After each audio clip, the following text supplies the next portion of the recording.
The first slap echoed louder than the thunder outside. "Get out of my sight!" Auntie Ngozika's hand connected with 8-year-old Adeza's cheek, and the girl staggered back into the wall, clutching the side of her face. The plate of rice she had been carrying shattered on the floor, grains scattering like tiny white stones across the tiled kitchen. "I'm sorry, Ma. I'm sorry," Adaeza whispered, dropping to her knees to gather the mess with trembling fingers. "Sorry will not bring back my plate. Useless girl." Ngozika spat the words and walked away, her wrapper swishing with contempt. From the doorway, Folashade, 12 years old and already cruel in the way only children raised on favoritism can be, laughed. "Maybe if you weren't so clumsy, they wouldn't have to keep you." "I didn't ask to be kept," Adaeza muttered under her breath, low enough that no one but herself could hear it. It had been 6 months since the accident. 6 months since a drunk driver had crushed her parents' car on the Lagos-Ibadan Expressway and left Adaeza an orphan overnight. 6 months since Uncle Ikechukwu, her father's older brother, had taken her into his home out of obligation rather than love. "She will sleep in the storeroom," Ngozika announced the very first night, while Ikechukwu stood by, saying nothing. "We don't have space for another child in this house." Adaeza remembered staring up at him that night, waiting for him to disagree, to say something, anything. He had simply looked away. "Uncle, please," she had said then, her small voice cracking. "Where will I keep my things?" "It's just for now," Ikechukwu mumbled, not meeting her eyes. "Things will get better." They did not get better. By the time she turned 9, Adaeza understood the rules of the house without anyone needing to explain them. She ate after everyone else from whatever was left in the pot, sometimes rice without stew, sometimes just garri soaked in water. She wore Folashade's old uniforms, the ones with frayed collars and faded checks, while Folashade wore new ones every term. She slept on a thin mat in the storeroom, between sacks of rice and old furniture. The smell of dust and mothballs became as familiar as her mother's perfume once was. "Why does Folashade get new shoes and I don't?" Adaeza asked one afternoon, watching her cousin model a pair of white sneakers in the living room. "Because Folashade is my daughter," Ngozika said flatly, not even bothering to look up from her phone. "You are lucky we feed you at all." The words cut, but Adaeza had learned to not cry in front of them. Crying only made Folashade and her younger brother Chibundu laugh harder. "Storeroom girl is crying again," Chibundu taunted one evening, peeking through the door where Adaeza sat hugging her knees in the dark. He was 10, and he had already learned that cruelty toward her carried no consequences in that house. "Leave me alone," Adaeza said quietly, refusing to look up. "Or what? You will tell who? Nobody wants you here. Everybody knows it." That night, after the house had gone silent, Adaeza heard the door to the storeroom creak open. She tensed, expecting another taunt. Instead, it was Uncle Ikechukwu holding a small plate wrapped in foil. "Eat this before you sleep," he whispered, placing it beside her mat. "Don't tell your auntie." "Thank you, Uncle," Adaeza said, surprised by the sudden kindness. He lingered for a moment, as if there was more he wanted to say, his eyes carrying something heavy and unspoken. Then he turned and left without another word. It became their secret ritual, small kindnesses delivered in silence, never acknowledged in daylight, a plate of food, an extra blanket during the Harmattan cold, once a worn paper bag he placed under her pillow with no explanation. Adaeza treasured these moments fiercely, holding on to them as proof that not everyone in that house wished her ill, even if he never had the courage to say it out loud, even if he never stopped Ngozika's cruelty when it mattered most. "Why don't you ever defend me, Uncle?" Adaeza finally asked him one night when she was 11, her voice trembling with a boldness she didn't know she had. Ikechukwu's jaw tightened. For a long moment, he said nothing at all, and Adaeza thought he might simply walk away like he always did. "It's complicated, Adaeza," he said, his voice low and strained. "There are things about this house, about your father and me that you don't understand yet." "Then make me understand." "Not now," he said, and the door closed between them, leaving her alone with her questions and her hunger and her grief all over again. If you've been moved by Adaeza's story so far, please take a second to like this video and subscribe to the channel. It helps this story reach more people who need to hear it. Drop a comment letting us know what you think is going to happen next. By the time Adaeza turned 13, the neglect had become routine, almost invisible even to herself. She stopped expecting kindness. She stopped flinching at insults. She poured every ounce of her pain into her school books because books didn't slap her, didn't call her useless, didn't make her sleep among sacks of rice like she was something to be stored away rather than someone to be loved. "You always have your head in those books," her form teacher remarked one afternoon, looking over Adaeza's exam results with raised eyebrows. "First position again? How do you do it with everything going on at home?" Adaeza forced a small smile. "I don't have much else, Ma." Mrs. Adesonya studied her for a long moment, something like concern flickering across her face. "You know, intelligence like yours doesn't go unnoticed forever. Keep pushing, Adaeza. One day, this will all be worth something." Adaeza wanted desperately to believe her. At home, things continued to fracture.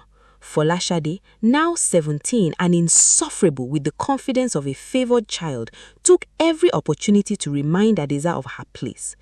"You think because you are smart you are better than us?" Folashade sneered, snatching Adeza's textbook from her hands and flipping through it carelessly. "Mommy says you will end up nothing, just like your useless father." Something in Adaeza snapped. "Don't talk about my father," Adaeza said with a voice trembling with a fury she rarely allowed herself to show. "Or what?" Folashade laughed, tossing the book on the floor. "What will storeroom girl do?" Ngozika appeared in the doorway, drawn by the commotion. "What is going on here?" "Nothing, Mommy," Folashade said sweetly, the picture of innocence. Her eyes flicked to Adaeza, cold and assessing. "Adaeza, pick up that book and go to your room. I don't want to hear noise in this house." "It's not my room, it's a storeroom," Adaeza wanted to scream, but the words died in her throat. She simply bent down, picked up her battered book, and walked away in silence, swallowing the injustice the way she had learned to swallow everything else. That night, lying on her thin mat, Adaeza allowed herself just for a moment to cry, not loudly, not in a way anyone could hear, but in slow, silent tears that soaked into her pillow. She thought of her mother's warm laughter, her father's steady hands, the home that had once felt safe before it was stolen from her in a single terrible night on a dark highway. "I will not stay broken," Adaeza whispered to herself in the dark, fierce and quiet. She did not know yet how true those words would become, that the very house treating her like a burden was in fact built on a foundation that included her, that the silence and cruelty surrounding her hid a truth far larger than any of them, including herself, could yet imagine. Uncle Ikechukwu watched her from the hallway that night, unseen, his expression a storm of guilt and grief he refused to explain. He pressed a hand to the wall as if steadying himself, then walked away into the dark of his own room, carrying secrets that would not stay buried forever. The years would pass like that, slow, painful, quietly building toward a reckoning none of them saw coming. And it would all begin to unravel the moment Adaeza finally found the courage to leave. If this story is gripping you already, don't forget to hit that subscribe button so you don't miss what happens next, and let us know in the comments where you are watching from tonight. University life hit Adaeza like a long overdue exhale. For the first time since she was 8 years old, she ate a full meal without flinching, slept without listening for footsteps, woke without bracing for someone's cruelty. "You are always studying," her roommate teased one evening, picking over a textbook, "even on a Friday." "I have to be the best," Adaeza said simply, not looking up from her notes. "It's the only thing nobody can take from me."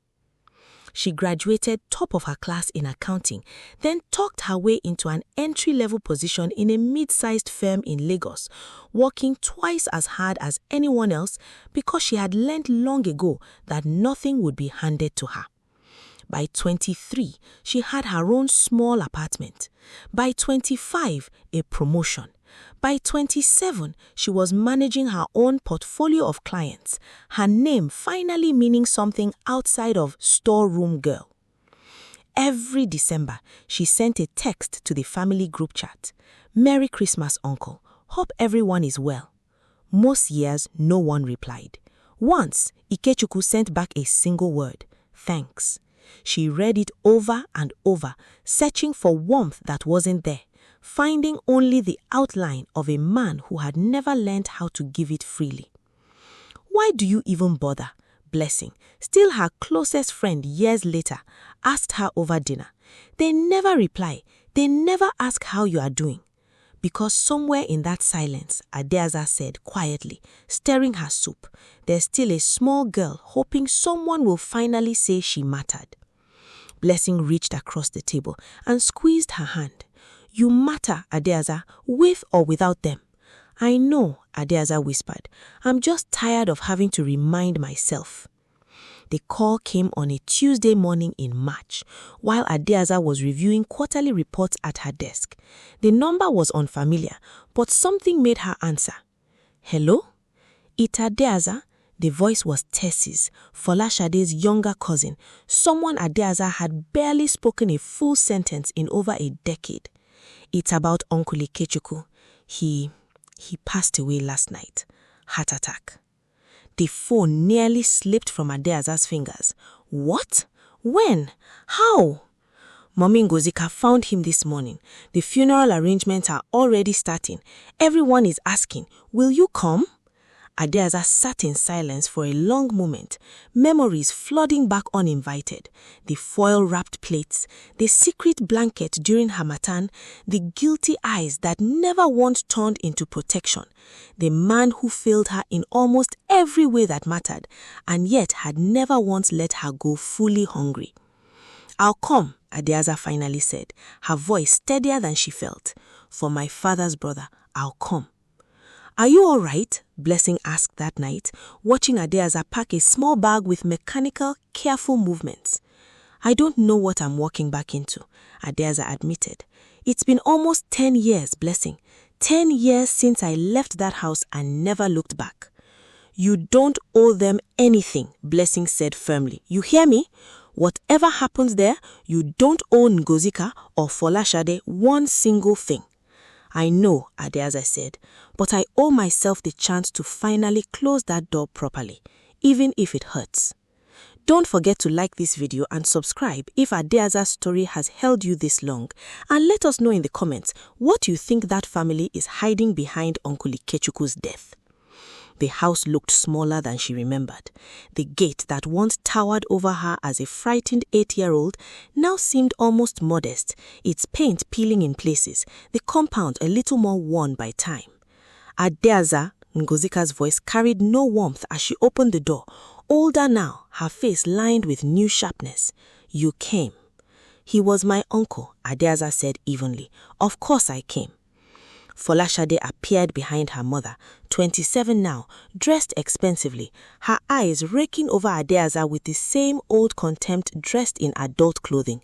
"Look who decided to remember she has family," she said coldly. "I never forgot," Adaeza replied, her voice steady despite the tightness in her chest. "I just stopped expecting anything from people who never wanted me here in the first place." The silence that followed was heavy, broken only when Chibundu, now a grown man with the same cruel glint in his eyes, walked past without even a greeting. The wake was a blur of strangers offering condolences Adaeza barely registered, her eyes drawn instead to the empty space where Uncle Ikechukwu's chair used to sit at the head of the dining table, the table she had never once been invited to sit at as a child. "I'm sorry about your uncle," Tessie said quietly, finding Adaeza standing alone near the back of the gathering, just as she had always done. "Thank you, Tessie," Adaeza said softly. "That means more than you know." At the burial the next day, Adaeza stood apart from the rest of the family, exactly where she had always stood, at the edges, watching, unacknowledged, invisible even in grief. As the casket was lowered, Adaeza allowed herself one private moment, whispering words meant only to the man who had failed her and loved her in the same breath. "You should have fought for me," she murmured under the grey sky. "But thank you for the nights you tried, even when you couldn't say it out loud." The third day after the burial, the family gathered once more in the living room, the same living room where Folashade had once flaunted new shoes while Adaeza watched in worn slippers. A man in a dark suit sat at the head of the table now, a leather folder before him. "My name is Babatunde Williams," he said, adjusting his glasses. "I'm the late Mr. Ikechukwu's lawyer. Before we proceed with the known will, there is a sealed secondary document that must be read today as per his explicit instructions." Ngozika's eyes narrowed sharply. "What secondary document? There is only one will." "I'm afraid that's not accurate, madam," Babatunde said calmly, breaking the seal. "This document was independently verified, signed and witnessed by 2 attorneys and the bank's legal team. It is airtight." Gasps rippled through the room. Ngozika rose to her feet, her voice shaking with fury. "This is impossible. Forged. That girl has no right to anything in this house."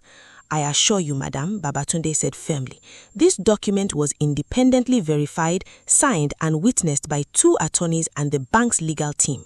It is airtight." Folashade's mouth fell open. Chibundu stared at the floor, unable to meet anyone's eyes.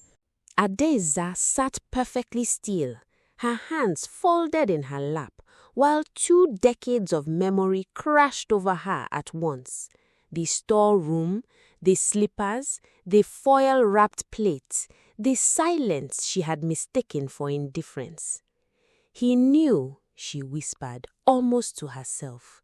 "He knew this whole time, and he still let me sleep among rice sacks."